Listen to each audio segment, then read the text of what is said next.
You can have the best greenhouse and the best intentions of growing in it. But if you don't put it in the right location, it can all be a waste of time and money. Join me today as I discuss choosing the best location for your greenhouse.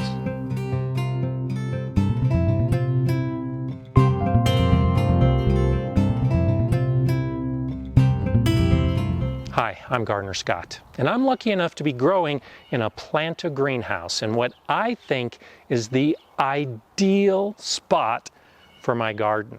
Now, for me, it was relatively easy. When I first started building this garden, it was flat, it was open, there were no obstacles. It was just a matter of deciding just exactly where everything would go. That's not true for most gardeners. And recently, I've started gardening at a second location. It's much more urban, and it has many more issues, concerns, when it comes to placing a greenhouse. This is a typical backyard in my area. There's a deck, there's the house, there are trees, there are fences that surround the whole space. There's a small grass area. The whole area is usually smaller than we would like to have, but it's big enough to have a greenhouse. The key when choosing the site for your greenhouse is to break it down to the basics of what plants need. Any bed you're going to choose needs to have light that matches the type of plant you're going to grow. Generally, when we think about greenhouses, we're thinking about the sun, and the sun heating the space within the greenhouse so that our plants can grow, usually off-season. That's probably the most important factor, how much sunlight you're going to get. Second to that, you need to think about accessibility. How easy is it to get to the greenhouse? How easy is it to put water for your plants in the greenhouse?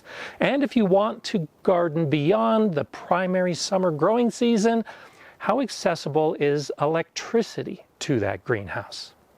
When deciding where to put the greenhouse, I suggest taking a long time walking the general space where you want to put it. Now in this yard, there's already a small garden area with a fruit tree and fences. These fences are on the south side of the yard. They cast a lot of shade, and on the other side of the fences are tall trees in the neighbor's yard. We have no control over these, and they'll definitely be casting a lot of shade. This is the area that I'm immediately drawn to in thinking about where to put a greenhouse. There are fences here, but it's late morning and I'm in full sun. During the peak of the afternoon, it's going to be full sun. Late afternoon, there's going to be a little shade with these trees that are right here. The biggest concern is probably in the morning. In the morning, the house is going to cast shade on anything in this area. So it looks pretty obvious. Avoid all of the shade on the south end of this yard and have a greenhouse on the north end so that we can max out the amount of sun we're going to get. We do need to think about what kind of greenhouse we're going to put here. Now I'm getting a new Planta greenhouse, and I had an option to get a 10-foot by 13-foot greenhouse, a 10-foot by 20-foot greenhouse, or a 10-foot by 26 greenhouse. And as I look at this space and how much sun it actually gets, it makes the most sense to go with a smaller greenhouse. I would love to have a big greenhouse, but a 10-foot by 13-foot Planta greenhouse will fit very well on this side of the yard. Big trees behind a greenhouse are usually not much reason to be concerned, particularly if they're deciduous trees. You should take into account your climate and your local weather patterns when deciding where to put your greenhouse. Now here in Colorado, we get a lot of wind. And so having trees and fences and a house near a greenhouse are actually a good idea because they can act as a windbreak and reduce the amount of stress that the greenhouse might have due to wind. Now, I'm not so concerned about that because I'm getting a Planta greenhouse. They are built incredibly sound. They're engineered for winds in excess of 60 miles per hour. My greenhouse has withstood gusts of 75 miles per hour. So the wind is not as big a deal.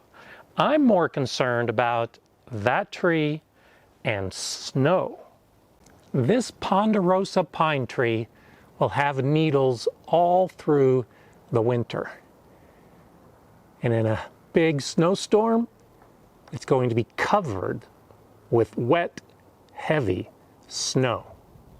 Many greenhouses can't handle a heavy snow load. Planta does engineer their greenhouses to be able to handle feet of snow on the greenhouse with more than 32 pounds per square foot. That shouldn't be an issue for most of the snow we get. But if the greenhouse is too close to this tree, all of those hundreds and hundreds of pounds of snow that could fall at once, if it hits the greenhouse, even an engineered greenhouse, it could cause some damage. So this raises another important issue when deciding where your greenhouse is going to go.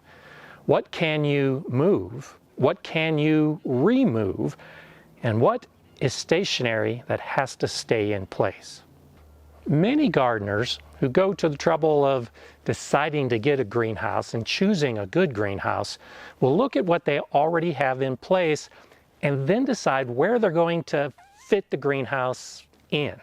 What open space is there? And I know one master gardener in particular who did that. Got a nice greenhouse, but he only had just a small area to kind of put it in a corner.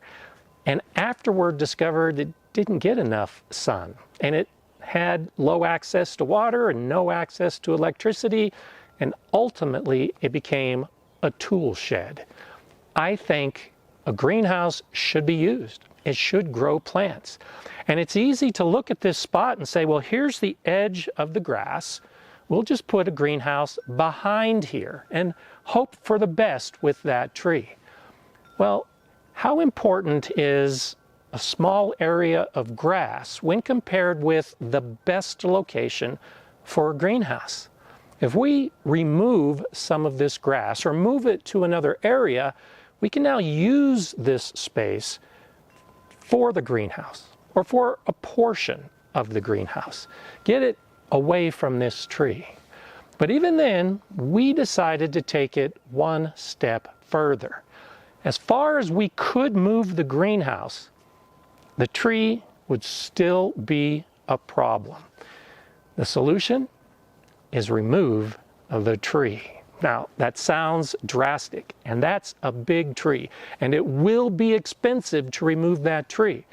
But the cost of moving a big tree is less than the cost of replacing a greenhouse that would be put in the wrong location. Accessibility cannot be understated when it comes to deciding where to put your greenhouse. If it's hard to get to, you're going to be less likely to actually go to it. Now, if we were to move the greenhouse up into this grassy area, it's still accessible, but I'm looking at the steps off of that deck, and the steps lead right here. So, walking down those steps and coming to this spot, to where a door would be for the greenhouse, makes perfect sense. Walk through the greenhouse, and now you've got the shed, you've got the garden space, you've got a path to the back. This location specifically makes a lot of sense, which is why, because I'm directly underneath this tree, it helped make the decision that the tree has to go. Now, there is more to this yard. There's a whole back section here where we should also be thinking about those same factors with the greenhouse, and where maybe we could put one back here. The biggest issue with this section is the slope. This is a very steep slope, and you should have a greenhouse on level ground. If the ground itself isn't level, then a foundation needs to be put in to make it flat. And here, because the hill runs in this direction, putting a greenhouse with the same orientation would be difficult. Now, it is a little flatter down here, and we could put a greenhouse on this flat section. But ideally, a greenhouse should have the roof line on an east-west direction so that it gets the full sun that travels across the sky on the side of the greenhouse that is longest. If we were to put a greenhouse on this flat section, it would have to be oriented north and south. It would get shade from trees on this side, from the fence on that side. It wouldn't be ideal.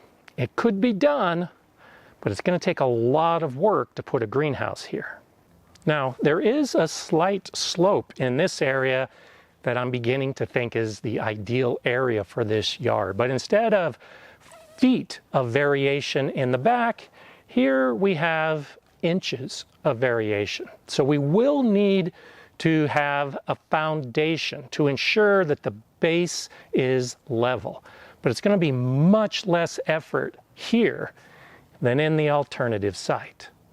Also, when thinking about a foundation and how you're going to anchor your greenhouse, you need to bring into consideration what kind of soil you have. Now, the soil here is generally clay, and in heavy rain and snow melt, clay gets very soggy. And particularly if the greenhouse is not level, it might shift with the clay soil. So we're going to have to take that into consideration as we develop a foundation. And you can expect to see how we do that in future videos. So here is where our new Planta greenhouse is going to go. We've got a lot of work to do before we start building it. The tree has to go. Some of this grass needs to be removed. The foundation area needs to be prepared. And we need to start thinking about how we're going to use it. It's a little early to put plants in it because it's not even up yet, but we can already start thinking about what those plants are going to be. And prepare for water to the greenhouse and electricity to the greenhouse.